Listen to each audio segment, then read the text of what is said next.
BLM, Kerala, Tamil Nadu, Pondicherry. സംസ്ഥാനത്ത് വാഹനങ്ങളുടെ modification ഉപാധികളോടെ മാത്രമേ അനുവദിക്കുകയുള്ളൂ എന്ന് ഗതാഗത മന്ത്രി CP ജോൺ വ്യക്തമാക്കി കഴിഞ്ഞു. സുരക്ഷ അവഗണിച്ചുള്ളതും ശബ്ദം വെളിച്ചം എന്നിവ വർദ്ധിപ്പിക്കുന്നതുമായ തരത്തിലുള്ള മോഡിഫിക്കേഷൻ അനുവദിക്കില്ലെന്നും മന്ത്രി വ്യക്തമാക്കി.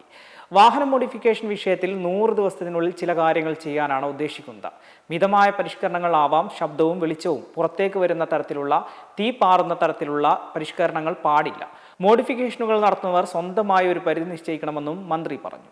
തെറ്റുകളിൽ വലുത് ചെറുത് എന്ന് നോക്കാൻ കഴിയില്ലെന്നും മോഡിഫിക്കേഷന് ചുമത്തേണ്ട ചാർജുകളെക്കുറിച്ചും ചർച്ചകൾ നടക്കുന്നതേയുള്ളൂവെന്നും മന്ത്രി CP ജോൺ പറഞ്ഞു.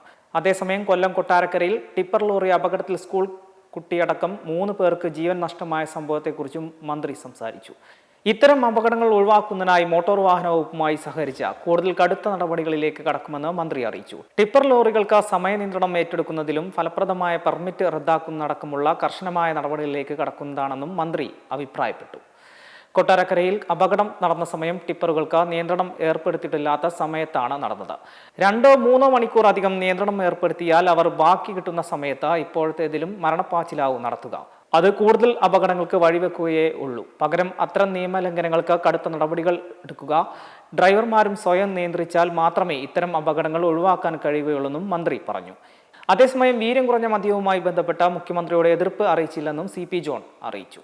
മെമ്പർമാരുടെ നിക്ഷേപങ്ങൾക്ക് ഉയർന്ന ലാഭവിഹിതം നൽകുന്ന കേന്ദ്ര സർക്കാർ സഹകരണ registered society Bharat Lajna multi state housing cooperative society limited.